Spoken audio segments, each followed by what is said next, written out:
ছোট একটা daily blog নিয়ে আবারও হাজির হলাম। তো সেদিন কি কি করেছি সেটা নিয়ে থাকছে আজকের ভিডিও।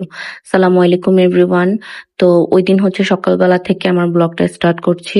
ঘুম থেকে উঠে হচ্ছে প্রথমে নাস্তা করেছিলাম, এরপর হচ্ছে আমার গাছগুলা একটু মুছে দিচ্ছিলাম ভেজা কাপড় দিয়ে, কারণ অনেক বেশি ধুলাবালি পড়েছে। তো যার কারণে একটু মুছে দিয়ে এরপর হচ্ছে গাছগুলোতে একটু পানি দিয়ে দিয়েছিলাম আর কি। এতে গাছগুলো দেখতেও খুব সতেজ লাগে। তো এরপর হচ্ছে রুমটা একটু গুছিয়ে নিলাম, গোছগাছ করে এরপর চলে যাব হচ্ছে রান্নাঘরে, কারণ রান্না করব। আর রান্না করছিলাম সেদিন হচ্ছে গরুর মাংস। আর গরুর মাংসটা আমি সবসময় একটু মাখিয়ে রান্না করতে বেশি পছন্দ করি, সব মশলা একসাথে দিয়ে। আর যেহেতু এটা কোরবানির গরুর মাংস, আমাদের গরুর মাংসগুলো একটু শক্ত থাকে, যার কারণে চিন্তা করলাম যে প্রেসার কুকারে বসিয়ে দিই সবকিছু মাখিয়ে। তো আমি প্রেসার কুকারে প্রথমে হচ্ছে একটু কষিয়ে নিই কিছুক্ষণ। এরপর হচ্ছে আমি ঢাকনা দিয়ে হচ্ছে 2টা বা 3টা সিটি দিয়ে হচ্ছে নামিয়ে ফেলি। এতে হচ্ছে মাংসটা খুব বেশি নরমও হয় না, একদম ওয়েল কুক হয়। তো এক পাশে হচ্ছে আমার গরুর মাংস হচ্ছিল এক চুলায়, আর অন্য চুলা হচ্ছিল হচ্ছে এখানে রান্না করছিলাম ধুন্দুল চিংড়ি মাছ দিয়ে। এটা আমার খুবই ফেভারেট। তো এরপর হচ্ছে শাওয়ার নিলাম, ফ্রেশ হয়ে গোসল করে খাওয়া দাওয়া করে হচ্ছে 1 কাপ চা খাচ্ছিলাম। আর ওয়েদারটা এত বেশি ভালো ছিল ওই দিন, জানালা দিয়ে দেখছিলাম যে আকাশটা খুব ভালো লাগছিল। এরপর বিকেল বেলায়, সন্ধ্যার দিকে আমরা একটা কাজে বের হয়েছিলাম।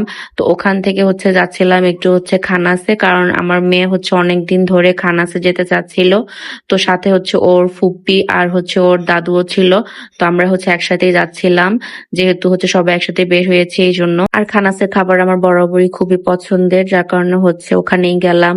আর এটার লোকেশনটা যেহেতু একদমই কাছে, তালতলা মার্কেটের পাশেই নতুন ব্রাঞ্চটা ওদের, যার কারণে ওখানে গেলেই হচ্ছে একটু ভালো লাগে। আর ওখানে হচ্ছে বাচ্চাদের জন্য হচ্ছে বিভিন্ন আইটেম পাওয়া যায়, এবং চাইলে বড়রাও হচ্ছে খেতে পারে, মানে সবকিছু আছে আর কি, ছোট বড় সবার জন্য। তো এখানে হচ্ছে আমার মেয়ে আর ওর ফুপি মিলে হচ্ছে ডিসাইড করছিল যে কি অর্ডার দিবে। এরপর ফাইনালি আমরা অর্ডার দিলাম, আর অর্ডার দেওয়ার অলমোস্ট 15-20 মিনিটের মধ্যে আমাদের খাবার চলে আসলো। এখানে হচ্ছে একটা কম্বো নিয়েছিলাম, আর সাথে হচ্ছে এই নাগা চিকেনটা নিয়েছিলাম, নাগা চিকেন উইংস। এটা এত বেশি ঝাল ছিল, আমার আসলে কোনো আইডিয়া ছিল না এটা যে এত বেশি ঝাল হবে। এটা অ্যাকচুয়ালি নিয়েছিলাম সুমাইয়ার পছন্দে, কারণ ও হচ্ছে ঝাল অনেক বেশি পছন্দ করে। তো আমি হচ্ছে একটা খেয়ে আর খেতে পারিনি, ও হচ্ছে খেয়েছিল, এরপর বাকি কিছু ছিল ওগুলো আবার বাসায় নিয়ে এসেছে। যাই হোক, আমরা হচ্ছে ওখানে অনেকক্ষণ খাওয়া দাওয়া করলাম, কিছুক্ষণ বসলাম। আর আমার মেয়ে তো অনেক বেশি হ্যাপি ছিল, কারণ ও হচ্ছে ওর ফুপি এবং ওর দাদু দুজনের সাথেই বের হয়েছে এই জন্য। এরপর বাসায় আসলাম, বাসায় আসার পর দেখলাম যে উজমার বাবা হচ্ছে এই আইসক্রিমটা নিয়ে এসেছে।